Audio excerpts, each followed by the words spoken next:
If you ever walk into a forest and the birds suddenly stop singing, turn around. Walk back the way you came. Because somewhere in the Pacific Northwest, in a forest that still doesn't appear correctly on any satellite map, for people once made that mistake. Only one came back, and even she wasn't sure, for the rest of her life, if she came back alone. What you're about to hear is not a legend. It is the last recorded statement filed by a survey team before their report was quietly buried. Stay till the end, because the thing in this forest doesn't hunt with claws. It hunts with your own voice. In the fall of 2011, a wildlife survey team of 4 was sent into an unmapped section of forest near the Washington-Oregon border, a dense stretch of old-growth timber bordering a national forest reserve. Their job was simple: map an unlisted patch of land that had never been properly surveyed, record tree density and wildlife activity, and report back within 5 days. Only one of them came back. Her name was Claire Bennett, and this is the account she gave, the one nobody believed until they found the recorder. Day 1. The team leader was a man named Marcus Hale, a veteran forest ranger who had spent 18 years cataloging wildlife across the Cascades. With him were Claire, a junior surveyor fresh out of graduate school; Ethan Cole, the local guide who had grown up in a town at the forest's edge; and Danielle Reyes, a photographer hired to document the trip for the state's forestry records. They entered the tree line at dawn.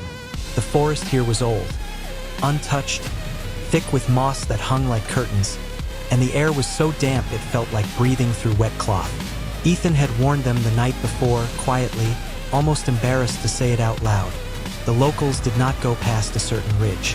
They called it the Quiet Stretch, because no birds sang there, no insects, nothing. Marcus had laughed it off. Every forest has a spot people are superstitious about. Ethan, it's how small towns keep their kids from wandering too far. Ethan had said nothing more. He simply nodded and packed an extra coil of rope. By afternoon, they reached the ridge. And Ethan was right. The birdsong stopped as if someone had switched it off. Claire remembered checking her watch out of habit, 2:47 p.m., because the silence felt so unnatural that she wanted a fixed point to remember it by. They made camp near a dry creek bed an hour before sunset. Danielle took photographs of the canopy, the soil samples, the strange stillness. Marcus logged coordinates. Ethan sat close to the fire, saying little. That night, they heard the first sound. It was not an animal call. It was rhythmic 3 low knocks, like knuckles on hollow wood, coming from somewhere in the dark beyond the fire. Then silence. Then 3 knocks again, further to the left. Woodpeckers, Marcus said, or beetles hollowing out a dead trunk. It echoes. Ethan did not argue, but Claire noticed he didn't sleep that night. He sat facing the tree line with a hatchet across his lap until dawn. Day 2. They pushed deeper, following the coordinates on their outdated map. A map that, they would later realize, had a blank patch exactly where they were now walking, as if whoever surveyed this land a century ago had simply stopped and drawn nothing. By midday, Danielle noticed something in her photographs. She called the others over, scrolling through the digital display with a frown. In 3 separate photographs, taken at different times and different locations, there was a shape in the background, tall, thin, standing between the trees. In each photo, it was slightly closer to the camera. Trick of the light, Marcus said, but his voice had lost its earlier confidence. Branches playing tricks through the lens. Then why is it standing where there are no branches? Danielle said quietly. They marked the location on the map and moved camp half a mile further, deciding to finish the survey faster than planned. That evening, the knocking returned. This time, it did not stop after 2 calls. It continued for almost 20 minutes, moving in a slow circle around their camp, never approaching, never retreating, as if something was pacing the exact same distance around them, testing the fire's boundary. Ethan finally spoke. He said that in his town, the old-timers told a story about the watchers in the trees, spirits or something older than spirits, that did not attack outright. They watched. They copied. They waited for a person to wander from the group alone at night, and then they would call out in a voice belonging to someone the person trusted. A mother, a husband, a friend, luring them into the deep woods where they were never found again. Marcus told him to stop frightening Claire and ordered everyone to sleep in shifts. Claire took the second watch. At around 1 a.m., she heard her mother's voice call her name from the tree line.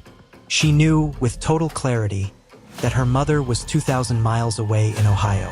And yet the voice was so exact, the same tired warmth her mother used when telling her to come in for dinner, that her body stood up before her mind caught up to stop it. She took 3 steps toward the trees before Ethan grabbed her arm and pulled her back to the fire without a word.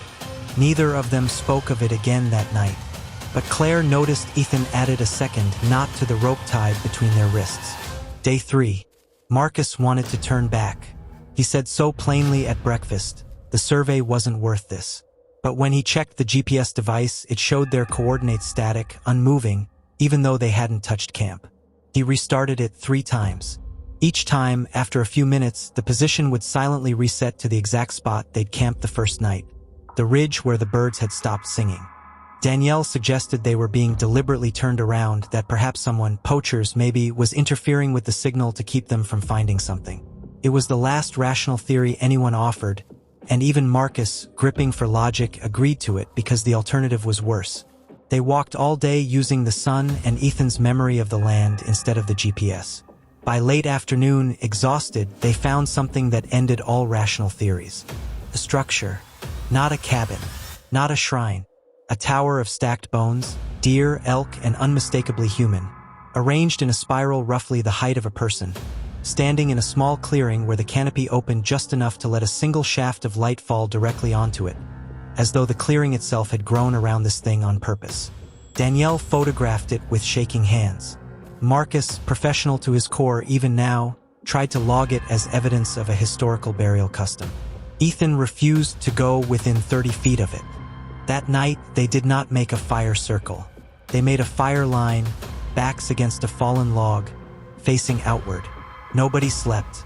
The knocking came again, but this time from 4 directions at once, perfectly timed, as if there were more than one of them coordinating. Then, just past midnight, they heard Danielle's own voice call out from the darkness, laughing, saying she had found the way back to the road and to hurry, follow her light. Danielle was sitting right next to them. She did not move. None of them moved. The voice, her voice, in her exact tone, using a phrase she'd said only that morning, called 3 more times before fading into the trees. Claire said later that this was the moment she understood. It wasn't guessing who to imitate. It had been listening to them the entire time, memorizing their voices, their words, waiting for the right night to use them. Day 4.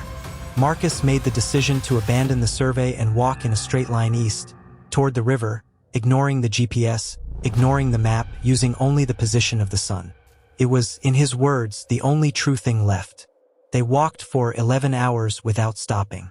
Twice they heard the knocking pace them from just beyond sight.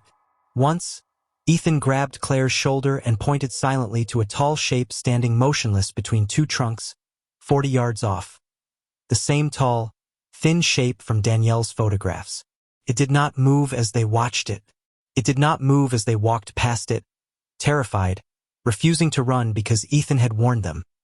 Running turns a slow test into a hunt. By dusk, they reached a shallow stream that Ethan recognized, a tributary that, if followed downhill, would lead to the Forest Service road within a day. They camped there, spirits marginally lifted by the sound of real, ordinary crickets returning to the air for the first time in 4 days. Marcus allowed himself to believe they were nearly free. At around 3 a.m., Claire woke to find Danielle gone. Her sleeping bag was empty, still warm. Her camera bag sat untouched beside it. Marcus and Ethan searched the immediate camp with flashlights, calling her name in whispers, afraid to raise their voices, afraid of what might answer back in a voice not quite her own. They found her camera 40 yards into the tree line, hanging from a low branch at exactly eye level, as if placed there for them to find. The final photograph on its display, time-stamped 3:06 a.m., showed Danielle's own face, eyes open, expression utterly calm, almost peaceful, with the tall, thin shape standing directly behind her, close enough now that its details were visible for the first time. It had no face, only a smooth, dark stretch of skin where a face should be, tilted slightly, as though studying the camera with curiosity rather than malice. They did not search further. Ethan said, in a voice Claire never forgot, that Danielle was already a guide now, not a victim, that the voices they'd use next would be hers. Day 5. Marcus and Claire reached the Forest Service road by mid-morning, half carried by Ethan, who by then was the only one still fully lucid. They flagged down a passing logging truck. Marcus collapsed in the back of it and did not speak again for 11 days. When Claire finally gave her statement to the State Forestry Department, she insisted on including everything: the knocking, the voices, the tower of bones, the shape with no face. Her superiors filed it as heat exhaustion and psychological stress, standard for survey teams in unmapped terrain. The GPS logs, they said, were a hardware fault.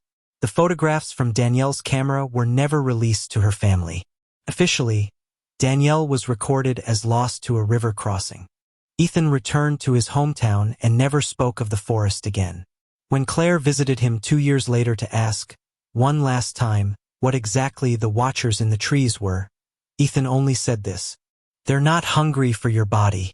They're hungry for your voice. Once they have it, you become one more caller in the dark, waiting for someone new to walk in." Claire never went back into a forest again. But sometimes, late at night, in her apartment in Seattle, she says she hears 3 slow knocks against her window, and for a moment, just a moment, she swears she hears her own voice answer back from somewhere outside, calling softly for someone else to come out.